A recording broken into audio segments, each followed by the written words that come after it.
30 il yurdumu işgal ettiler daşnak ermənilər Qarabağımda. Gördüm 44 gündə nə günə saldıq, dayana bilmədi o qabağımda. Sənə göz yumruq vəhdət namına xain, azgınlığın gene görmürük. Səndə ağıl olsa baxıb görərsən, biz xain qonşuya torpaq vermirik. Gör, necə yatmışıq bil qulağında, kimlər mənimsəyir bu doğma mülkü. Qorqoduq sərsəfey dıqamıqalar, gergeci, çərçəfi, çarçatqal tülkü.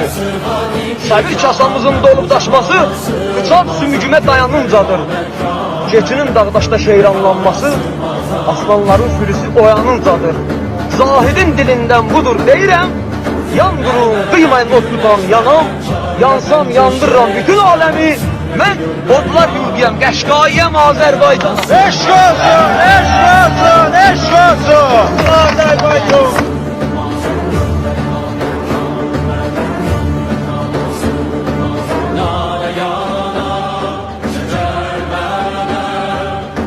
Çərxəçi xan Məndən sığan iki cahan, mən bu cahana sığmazam. Kökləri naməkan mənəm, köklü məkana sığmazam. Zərrə mənəm, güneş mənəm, çarine mən düşeş mənəm. Sünnəti gör bəyanıyam, çünki bəyan sığmaz.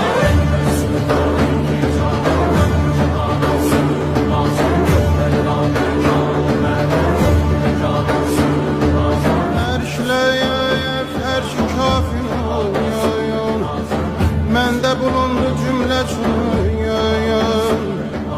Sən bu nişanla bilməni yeyir, bil ki nişanə sığmazaya.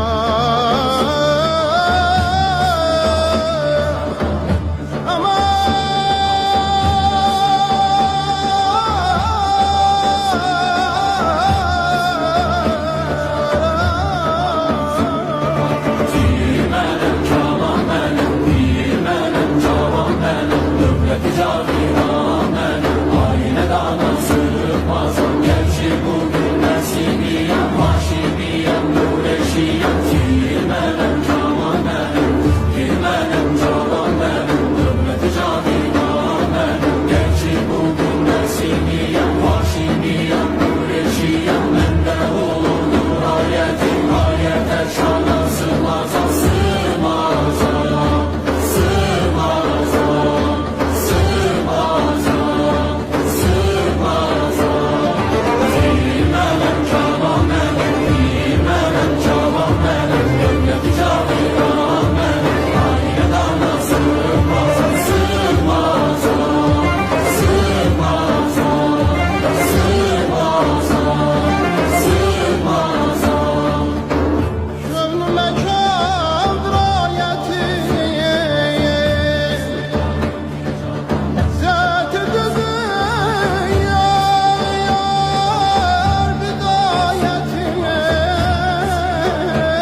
şeker mənəm, şəms mənəm, qəmər mənəm, ruhi rəvan danışaram, ruhi rəvana sığmazam.